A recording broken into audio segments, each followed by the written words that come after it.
बिस्मिल्लाहिर्रहमानिर्रहीम, अस्सलाम वालेकुम। प्रोग्राम बोलो के साथ मैं हूं सलमान हैदर। नाज़रीन, उस्मान डार के बाद तहरीक इंसाफ के एक और साबिक एमएनए हैं सदाकत अब्बासी, वो मंजर आम पर आ गए। खैर, हवा तो पिछले 5-6 रोज से थी कि वो कहीं ना कहीं एक जगह पर इंटरव्यू रिकॉर्ड करा गए और लेकिन फिर उस इंटरव्यू को बावजह, जी हाँ, मालकान के उसको रोक दिया गया था। इन्होंने भी खैर कल जब इंटरव्यू ऑनर हुआ तो अपने चेयरमैन के खिलाफ गवाही देने के लिए टॉक शो का इंतखाब किया, मगर इस बार एंकर भी मुख्तलिफ था और चैनल मुख्तलिफ था। जी, सदाकत अब्बासी ने इंटरव्यू देते हुए कहा कि 9 मई का वाकया चेयरमैन पाकिस्तान तहरीक इंसाफ की जानिब से की गई जहन साजी का नतीजा था। 1 साल से वो मुसलसल मेहनत कर रहे थे 9 मई के हवाले से।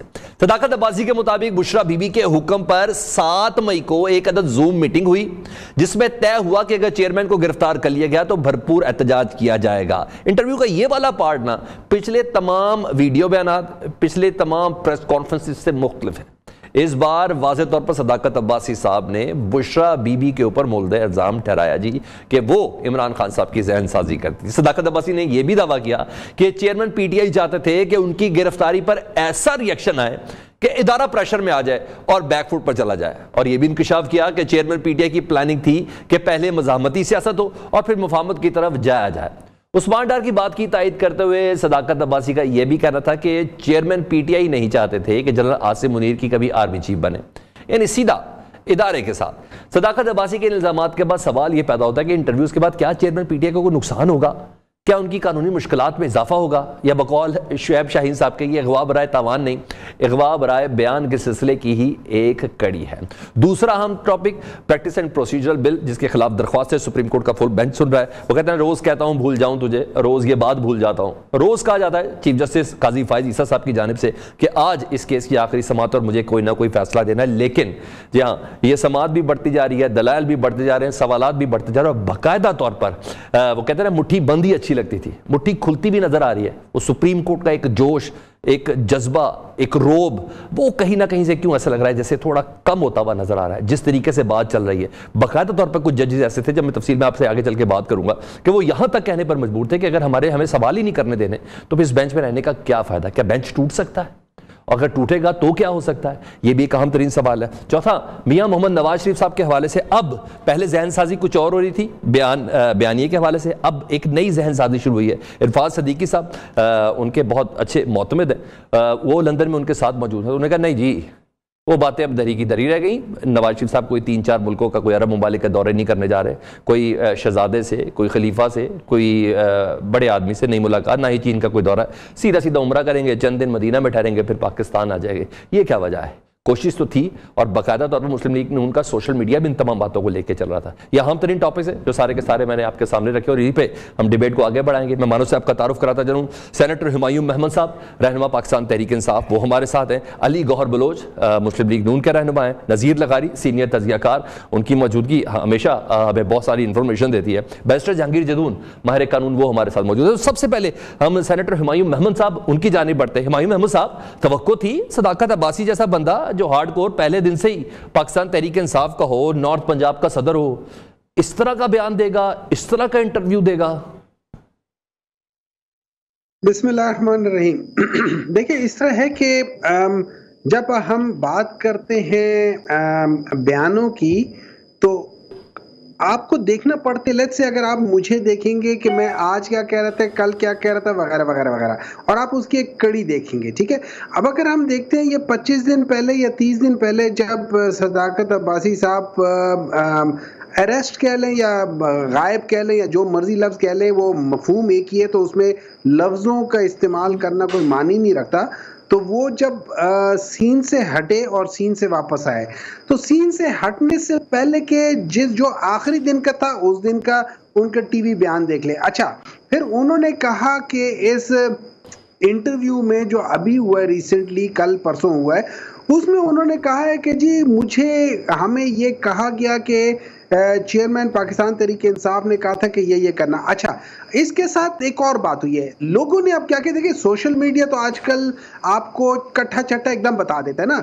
उसमें एक और वीडियो आई है जो 9 मई की थी, जिसमें सदाकत अब्बासी उस मजमे में खड़े होके कह रहे हैं कि हमें इंस्ट्रक्शन है from the chairman Tehreek Insaf से कि कोई तोड़ फोड़ नहीं करनी, सिर्फ खामोश एहतजाज करना है। और अपना एहतजाज रजिस्टर करा। अब ये वो अल्फाज हैं कि जो मैं उसको मुझे समझ से कासिर हूं कि ये एक बंदा जो 9 मई को ये कह रहा है और आज वो कह रहा है, ये कैसे हो सकता है कि वो चीज अगर वो उस दिन वो तो मतलब प्री फैब्रिकेटेड तो आप नहीं कर सकते ना। जब आप पास में जाते हैं और वो अनएडिटेड है तो आप उसको चेंज तो नहीं कर सकते। तो maybe I don't know कि क्या हो रहा है क्या नहीं हो रहा। लेकिन मुझे देखिए अब लोगों ने क्या करना शुरू कर दिया, जो आप देख ले नए ट्रेंड, ये नकवी साहब कराची से उन्होंने भी शुरू किया है कि अब लोग फ्री विल के लिहाज से कह रहे हैं कि हम लोग एज अ फ्री विल हम ये बयान दे रहे हैं और इसके बाद अगर कोई और बयान आता है हमारा इसके तसादम में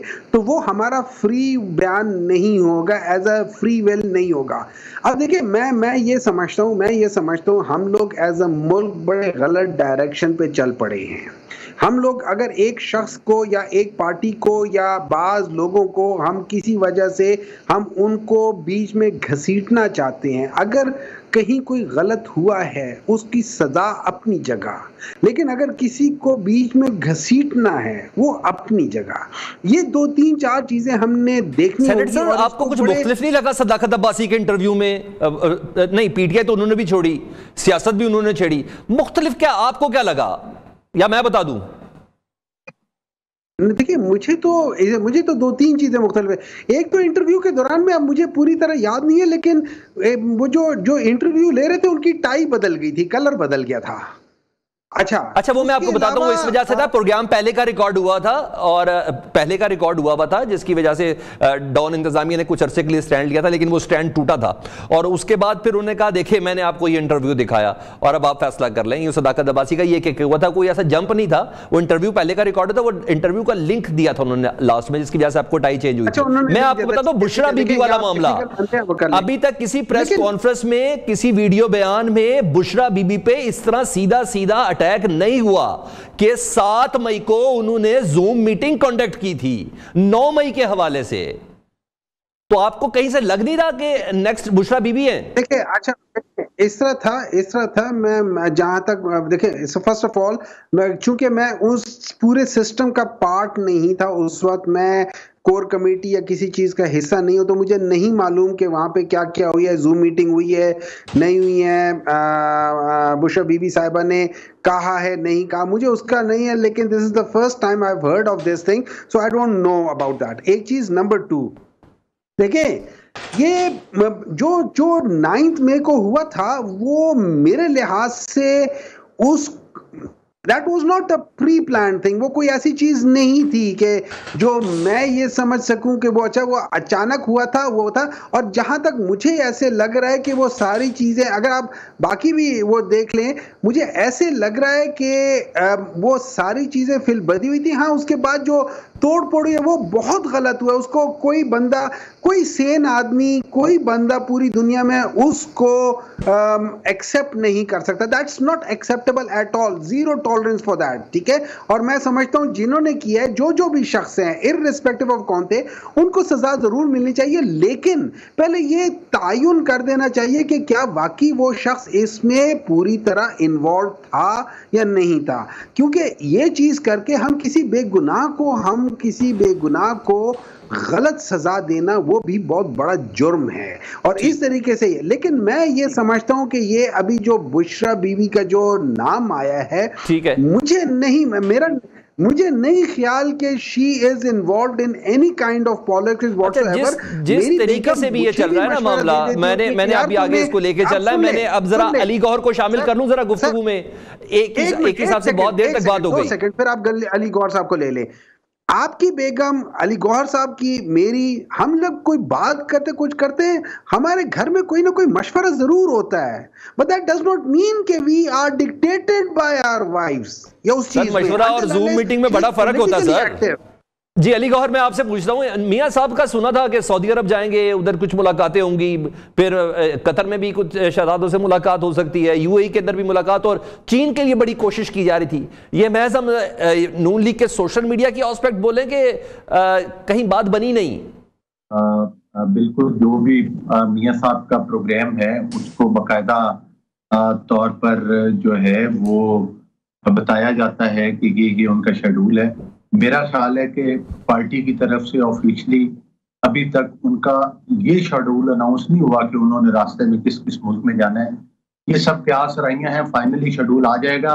इरफान सिद्दीकी साहब ने आज कॉलम में लिख दिया ना, जो उनके साथ है मुसलसल, उन्होंने लिख दिया कि कोई प्लान नहीं है कहीं जाने का। मैं यही कह रहा हूं कि फाइनल शेड्यूल वही होगा जो किसी ऑफिशियल सोर्स से आएगा। अगर इरफान सिद्दीकी साहब ने जो शेड्यूल लिखा है वही उनका शेड्यूल होगा। अगर हम ये कहें कि उन्होंने फलां कंट्री में जाना था, फलां कंट्री में जाना था, तो वो ऑफिशियली पहले किसी प्लेटफॉर्म से भी ये बात नशर नहीं की। दूसरी गुजारिश ये है कि 21 तारीख को इंशाल्लाह मियां साहब आ रहे हैं, और जो लोग उनके आने से खाइफ हैं, जो लोग नहीं चाहते थे कि वो पाकिस्तान आए, उनके लिए जरूर लम्हा फिक्री, और वही ये प्रोपोगंडा करते हैं कि मियां साहब वापस नहीं आ रहे, क्योंकि उनकी घबराहट का अंदाजा किया जा सकता है। महमद साहब बड़े शरीफ आदमी हैं, मुझे उनके आपने बड़े मुश्किल सवाल कर दिए, उनकी आवाज भी लड़खड़ा रही थी और वो बड़ा सोच सोच के बात कर रहे थे। देखिए बड़ी क्लियर बात है कि इसमें तो कोई दूसरी राय नहीं है। आपको याद होगा कि जब 9 मई का वाकया हुआ उससे एक दिन पहले गालबन या 2 दिन पहले उनकी तारीख थी जिसमें उनको गिरफ्तार किया गया था, तो फैसला सुनाया गया था। तो उसमें बड़ा क्लियरली इमरान खान खुद धमकी देते हुए नजर आया। अगर आप वीडियो उनकी दिखा सकें या ऑडियो सुना सकें, जिसमें उन्होंने कहा था कि भाई अगर आज मुझे गिरफ्तार किया गया तो मैं भी तैयार हूं और आप लोग भी तैयार रहे कि फिर आपके साथ क्या होता है। तो जाहिर है उनका बड़ा क्लियर इशारा था। और जिस तरह से अब उस्मान डार और खास तौर पर जो अभी अच्छा, आपको उस्मान डार के बयान पर, सदाकत अब्बासी के बयान पर, इंटरव्यू पे आपको पूरा यकीन है? और अभी अब कभी शेख रशीद साहब की तरफ से भी शायद कुछ आ जाए, फारूक हबीब की तरफ से भी कुछ आ जाए, आप पहले से सब कुछ यकीन करके बैठे हैं? ये देखें वही लोग हैं ना, वो कहते हैं कि मतलब है कि ये घर के बेटी लोग हैं ना, वो कहते हैं ना कि घर का बेटी लंका ढाए। तो ये वो लोग हैं जो उनकी कोर कमेटी के मेंबर हैं, जो उनकी किचन कैबिनेट। अली गौर साहब माजरत के साथ, इसहाक डार साहब भी एक जमाने में घर के बेदी थे, 164 का बयान था उनका। देखें बात ये है कि मैं तो इस वक्त जो हाजिर सूरत-ए-हाल है, और जो इसहाक डार साहब ने भी वजाहत कर दी कि उन्होंने क्या बयान दिया था और किस तरह में दिया था। बात यह है कि जो पाकिस्तान को आज तक जलाया तो किसी ने नहीं, मतलब ये तो सेनेटर साहब मान रहे हैं कि पाकिस्तान को जलाया गया है, लेकिन मजम्मत भी कर रहे हैं, बड़ा सरगना है। और उनकी एहलिया किस तरह से पॉलिटिक्स में नहीं है। वजीर आला का इंतखाब वो चुनती हैं, उसके आगे जो फराह गोगी के जरिए राब्ते ट्रांसफर पोस्टिंग वो करवाती रही हैं। पूरे पाकिस्तान की पॉलिटिक्स को पाकिस्तान का बच्चा जानता है कि पीटीआई की पॉलिटिक्स को में उनका इन्फ्लुएंस जो है वो इमरान खान से भी ज्यादा है। तो इस बात से कौन डिनाई कर सकता है कि वो पॉलिटिक्स में और किस तरह से हिस्सा लिया जाए। और आप देख लें कि किस तरह से वो हदायत देती हैं कि घर के अंदर आ जाएं, किस तरह से 6 कैरेट की अंगूठियां मांगने की वीडियो आई। मकसद ये है कि जो उन्होंने अपने ऊपर चेयरमैन पीटीआई और उनकी एहलिया ने एक लिबादा ओढ़ा हुआ था, जिसमें वो दूसरे लोगों को चोर चोर कहते थे और असल सबसे बड़े डाके वो डाल रहे थे।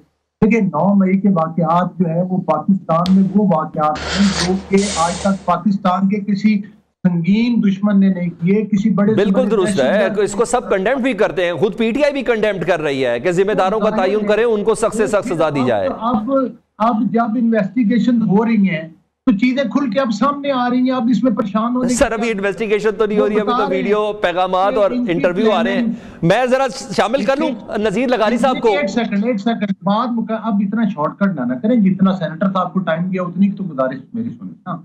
एलिगेशंस बहुत है ना उनके ऊपर। जिस तरह से जूम मीटिंग्स का जिक्र हुआ, जिस तरह से कि उस्मान डार ने कुछ सिर्फ ये तो नहीं बात कर दी कि ऐसे, उन्होंने बकायदा इन दोनों लोगों ने बकायदा रेफरेंस कोट किए कि कब हदायत दी गई, कौन हदायत देने वाला था, प्लानिंग करने वाला कौन था, भेजने वाला कौन था। फिर भेजने वाले की खुद अपना वीडियो मैसेज भी आया कि भाई मेरे साथ ये होगा। पहले किस तरह से एक माहौल बनाया गया कि रेड लाइन क्रॉस की गई, तो फिर हम देखेंगे जिस तरह से। हमें बिल्कुल इस पे यकीन करना चाहिए इन इंटरव्यूज पे। अली गौर साहब हमें इन इंटरव्यूज पे भी यकीन करना चाहिए, लेकिन वो जो वालदा से मिलते हुए चीखते हुए रोना वापसी पर अपनी बेटी से मिलते हुए, बेगम से मिलते हुए, वो भी एस्पेक्ट देखना है, क्योंकि हमें पूरा भी इतना भी यकीन ना ही करे तो बेहतर है, जरा थोड़ा सा हमें थोड़ी प्लेस भी रखनी चाहिए। लगारी साहब को शामिल करता हूं। नज़ीर लगारी साहब, करना क्या है कि इस तरह के जो इंटरव्यूज हैं ये पाकिस्तान तहरीक इंसाफ को, उनके चेयरमैन को, अवाम के सामने कोई बड़ा नुकसान दे पाएंगे? आप समझते हैं ये पोजीशन है जिस तरीके से कंडक्ट किया जा रहा है इंटरव्यूज को, वीडियो बयानात को, प्रेस कॉन्फ्रेंसेस को? मेरे ख्याल में कि ये एक रिवायत पहले भी रही है, जब पार्टियों पर क्रैक डाउन होता है तो इस तरह की चीज़ें लाई जाती हैं और इस तरह के लोगों को सामने लाया जाता है। लगता यह है कि ये बहुत ही पुख्ता किस्म के लोग हैं, मंझे हुए लोग हैं और बड़े तजर्बाकार लोग हैं और वफादार लोग हैं, और फिर वो आते हैं और इस तरह के बयानात देते हैं। ये पहला वाक़या नहीं है, किसी एक पार्टी के साथ नहीं हो रहा है, इससे पहले भी कई पार्टियों के साथ ऐसा हो चुका है कि इस तरह के एतराफ़ात हुए हैं, और इस तरह के एतराफ़ात जो हैं वो हुए हैं जब MQM के ख़िलाफ़ कार्रवाई हो रही थी, तो जनरल नसीरुल्लाह बाबर कार्रवाई कर रहे थे, तो उस वक्त ये होता था कि लोगों को लाया जाता था और लोग स्टेटमेंट देते थे, और पहले उनकी पोजीशन और उनकी हैसियत के बारे में बताया जाता था, फिर उनका स्टेटमेंट आता था और फिर एक बड़ा बयान चलता था। लेकिन उस बयान ने कुछ नहीं किया, लेकिन असल नुकसान जो था वो जिस शख्सियत के बारे में हो रही होती थी, असल नुकसान उस शख्सियत ने क्या होता था। अगर आप वो तकरीर देखें जो प्रेस क्लब में हुई थी और MQM के जो कायद थे उन्होंने जो तकरीर की थी, अगर वो सुन लें तो फिर आपको और किसी चीज़ को सुनने की ज़रूरत नहीं है। और ये सारी चीज़ें जो उससे पहले हुई या बाद में, उन्होंने खुद ही अपने ऊपर जो है ये चीज़ें साबित की और ख़ुद ही उस सारी पोजीशन में चले गए जिस पोजीशन में आज वो बैठे हुए हैं। इनके साथ भी ऐसा ही हुआ है। बहुत अफसोसनाक बात है, सियासत में इस इंतहा तक नहीं जाना चाहिए जिस इंतहा तक वो गए या उनको ले जाया गया। मैं अब भी समझता हूं। लगारी साहब, मैं आपकी गुफ्तगू को आगे बढ़ाना चाहता हूं। सिर्फ तमहीदी क्वेश्चन एक बीच में, अगर आप MQM की उस तकरीर से जो अल्ताफ हुसैन साहब की थी उससे कंपैरिजन करें ना, वो तकरीर तो ऑन एयर गई। इमरान खान साहब की तो ऐसी कोई बात भी ऑन एयर नहीं गई जिसपे उन्होंने किसी फौजी तंसीबात पर हमले के हवाले से बात की हो, GHQ पर हमले के हवाले से बात की हो, या जिनाह उस हमले के हवाले से बात की हो। ऐसी तो कोई चीज भी नहीं गई। ये तो हमें वीडियोज के जरिए पता चल रहा है और ये तो हमें इंटरव्यूज के जरिए पता चल रहा है। दोनों का कंपैरिजन इस हद तक कैसे हो सकता है? आप अपना नुक्ता नजर दे दें, फिर मैं एक जुमला कहूंगा, आप जी सर बात कर लें। जी सर, मैं सिर्फ आपको एक ज़िमनी क्वेश्चन दिया था, प्लीज। मैं सुन चुका हूं आपकी बात, ये मैं बहुत दफा और भी सुन चुका हूं, ये बात हो चुकी है। मैं जो अर्ज कर रहा हूं वो ये है कि 9 मई हो चुका, 9 मई के वाकयात हो चुके, GHQ पर अटैक हो चुका और कोर कमांडर हाउस पर अटैक हो चुका। वो जो MM आलम का जहाज था उसे जला दिया गया। जो सरगोधा में जो कुछ हुआ वो होता रहा। 200 इंस्टॉलेशन पर जो कुछ अटैक हुआ वो हो गया। उस हो जाने के बाद ये सब कुछ हो गया। वो 9 को हुआ, फिर 10 आई, फिर 11 आई, फिर इन जनाब को लेकर ले जाया गया सुप्रीम कोर्ट के खसूसी हुक्म के तहत कि जनाब गेस्ट हाउस में ले जाएं, 8-10 दोस्त इनके साथ बैठें, इनके साथ गपशप करें। इनको पहले कहा गया गुड टू सी यू, फिर बड़े मोहब्बत का इजहार किया गया, फिर उनको इस तरह से भेजा गया। फिर वहां से वो अगले दिन पहुंचे और हाई कोर्ट में जाकर सारी दुनिया के सामने, मीडिया के सामने उन्होंने ये फरमाया कि ये रद्द-ए-अमल था और अगर मुझे दोबारा गिरफ्तार किया गया तो यही कुछ होगा जो 9 मई को हुआ। तो आप इसको क्या कहेंगे? ये क्या चीज, ये इतराफ नहीं है? ये बात सामने नहीं आती है कि ये बात उन्होंने की या नहीं की। उनने खुद कहा कि जो कुछ हुआ है 9 मई को वो दोबारा होगा अगर मुझे दोबारा गिरफ्तार किया गया। वो तो नहीं हो सका, इसलिए कि स्टेट जाग रही थी, स्टेट ने अपने मेजर्स कर लिए थे, अपने आप को स्टेट ने बचाने के लिए तमाम जो इक़दाम हैं वो कर लिए थे। वो फिर नहीं हो सका। गिरफ्तारी भी हुई और गिरफ्तारी के बाद भी सब कुछ हुआ, ट्रायल भी हुआ, जेल भी गए, ये सब कुछ हुआ है। एक जेल से दूसरी जेल में आए। अब वो सारा कुछ जो है, ये मैं नहीं कह रहा हूं कि थीसिस के बदले एंटी थीसिस आया, फिर सिंथेसिस हो गया, अभी नहीं हुआ है सिंथेसिस। अब ये सूरत हाल मैं नहीं कहता हूं कि ये सूरत हाल इसी तरह चलेगी, लेकिन ये तजर्बात पहले भी हो चुके हैं, बाद में भी हो चुके हैं।